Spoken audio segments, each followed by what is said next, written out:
Fala, nação! Como é que amanheceu a quinta-feira de vocês? A minha amanheceu perfeita. Depois da apresentação de gala daquela, não tem como o dia estar melhor.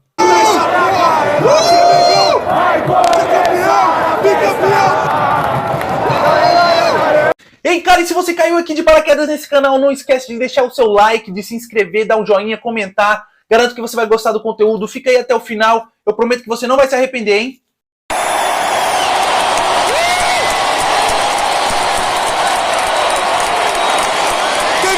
Baile do Mengão, papai!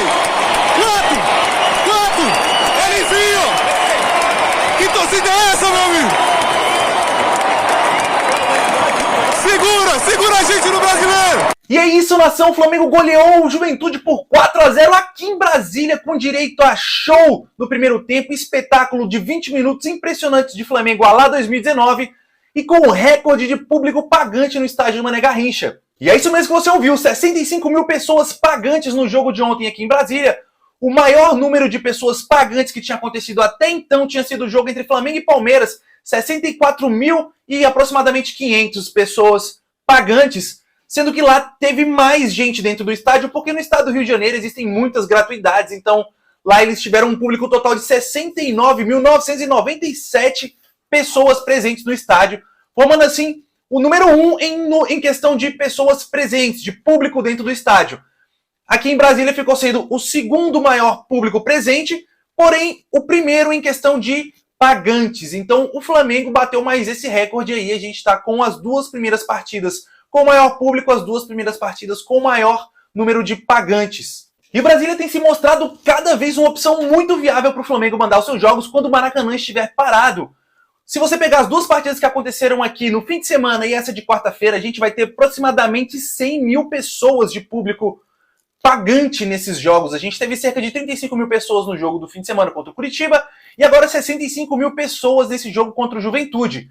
Então tem se mostrado e realmente que vale a pena mandar jogos em Brasília, tanto por questão do apoio do público, tanto como na parte financeira, né? Teve uma arrecadação aí em torno de 3 milhões e 500 mil reais no jogo de ontem.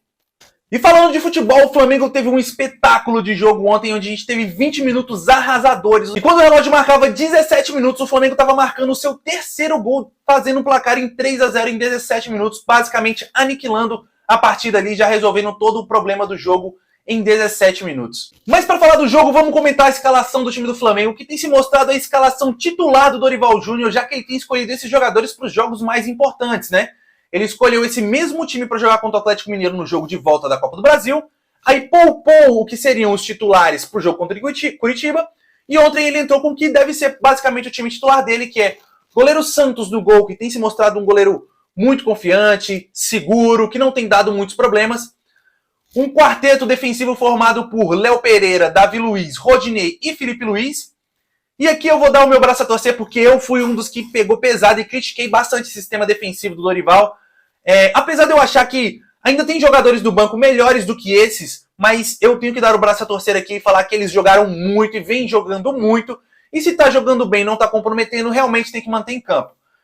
Davi Luiz tem se mostrado outro jogador depois da partida contra o Atlético Mineiro, seguro nas decisões, sempre pensando antes de agir, né, tomando as melhores decisões, as jogadas mais simples. Ele não tem se mostrado um zagueiro lento, ele tem corrido até bem, conseguindo recompor bacana aí, e tem sido bastante seguro aí nas decisões dele.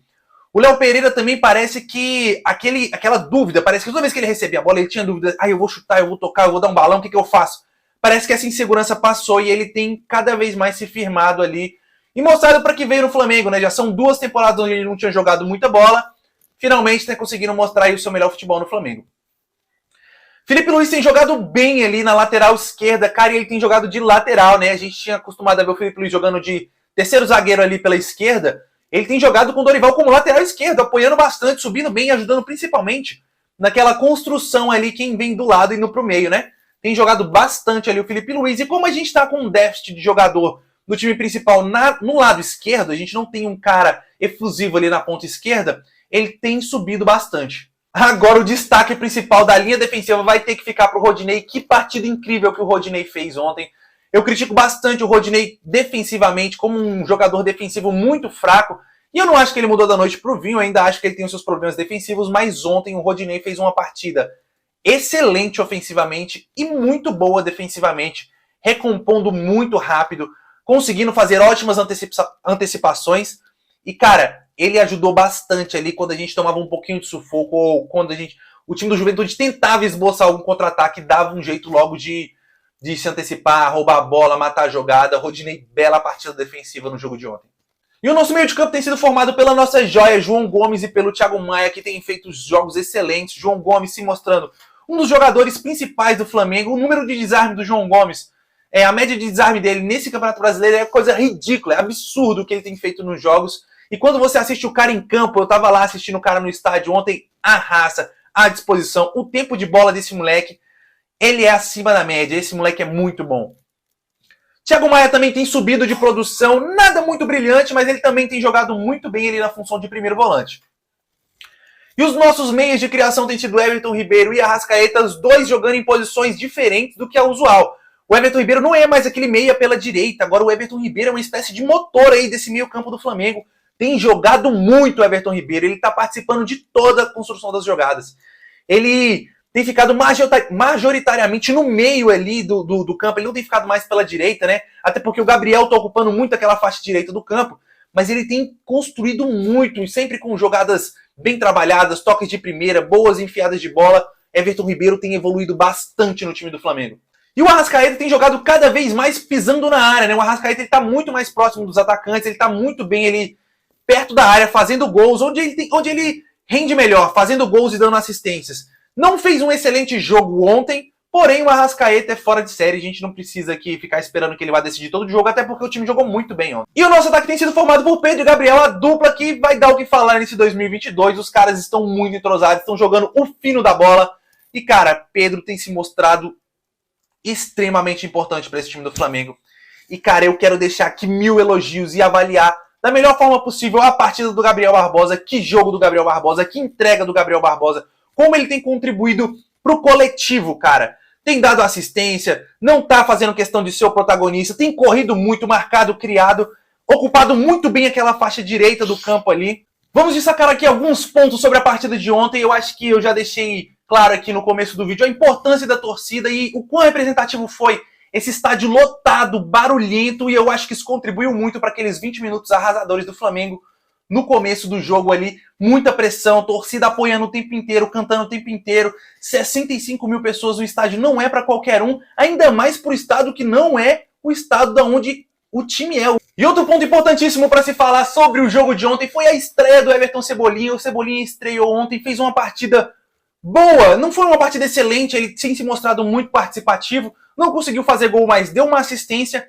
E, cara, ele fez pra gente preencher uma lacuna no elenco que a gente não tinha, que era aquele cara driblador e o cara que vai dar profundidade pelo lado esquerdo. A gente vê que no primeiro tempo, os 3 primeiros gols saíram por jogadas todas pelo lado direito. Já no segundo tempo, com o Cebolinha, o jogo se abriu um pouco, então a gente ficou com o Gabriel na direita, o Everton na esquerda. E em lances onde o Everton Cebolinha pedalou pra linha de fundo, tentou finalização, tentou passe pelo meio, ele tentou uma finalização de dentro da área, onde o goleiro fez uma boa defesa, e depois fez aquela bela assistência colocando a bola na cabeça do Lázaro. Uma boa participação, uma boa estreia pro Cebolinha. E esperamos muito desse jogador aí para o decorrer da nossa temporada. E o ponto que eu quero falar aqui é que, como o jogo já estava basicamente resolvido, o Dorival optou por poupar aí a maioria dos seus jogadores. Ele tirou o Pedro já no segundo tempo, o Pedro nem voltou. O Pedro e o João Gomes, que tinham sido os únicos 2 jogadores que tinham sido titulares contra o Curitiba, e também nesse jogo ele tirou os 2. Tudo indica que é para fazer aquele controle de carga, o jogo já estava resolvido, vamos poupar esses 2 jogadores que são muito importantes e que estavam mais desgastados. Chegando ali perto dos 30 minutos, ele também tirou os outros jogadores importantes do time, Everton Ribeiro, Arrascaeta e Gabigol, e colocou 3 moleques da base ali. Ele botou o Matheus França, o Vitor Hugo e o Lázaro para dar um gásinho no time aí. E além desses, eu vou ressaltar aqui a entrada do Vitinho. No segundo tempo, o Vitinho entrou e assim que ele pisou em campo, eu não sei se vocês de casa conseguiram ouvir, mas ele foi bem vaiado, na verdade. Ele sofreu muitas vaias. E aí a torcida, como o jogo estava muito bom, 3-0, ele sofreu essa vaia. 2 minutinhos depois, a torcida começou a apoiar ele, começou a gritar Vitinho, Vitinho, para ver se dava um gás pro cara. No começo ele começou a tentar dar uns botes ali, tentar roubar umas bolas, fazer algumas jogadas, e a torcida apoiou de novo e cantou Vitinho, Vitinho. Só que o jogo foi se desenrolando e, cara, eu costumo falar isso pros meus amigos, o Vitinho, ele não se ajuda. Porque até em meio a essa fase terrível que ele tá passando agora e a pressão da torcida, quando ele encontrou um ambiente favorável, o jogo decidido, 3-0, a torcida tentando ajudar, ele não conseguiu jogar bem de novo, tomando decisões erradas, quando tem que chutar ele toca, quando tem que tocar ele chuta, perdendo chances de gol. Ele perdeu uma chance de gol que ele foi salvo pelo impedimento. Marcou o impedimento, mas ele ficou cara a cara pro gol e ele isolou a bola pro espaço numa jogada meio bizarra, assim. E não contou como finalização perdida porque ele estava impedido, mas para quem estava no campo e viu quão feio foi aquele chute. No fim, ele acabou sendo mais vaiado do que apoiado. A torcida tentou apoiar ele de alguma forma, mas as vaias foram maiores pro Vitinho, que eu acho que vai acabar encerrando o ciclo aí no Flamengo. E eu vou ficando por aqui, espero que vocês tenham gostado. Se vocês querem mais conteúdos parecidos com esses, eu vou deixar 2 videozinhos aqui, ó, para você clicar, entrar lá. Deixa a tua visualização, ajuda a gente, vamos ajudar o canal a crescer, beleza? É isso aí, ficamos por aqui e até a próxima!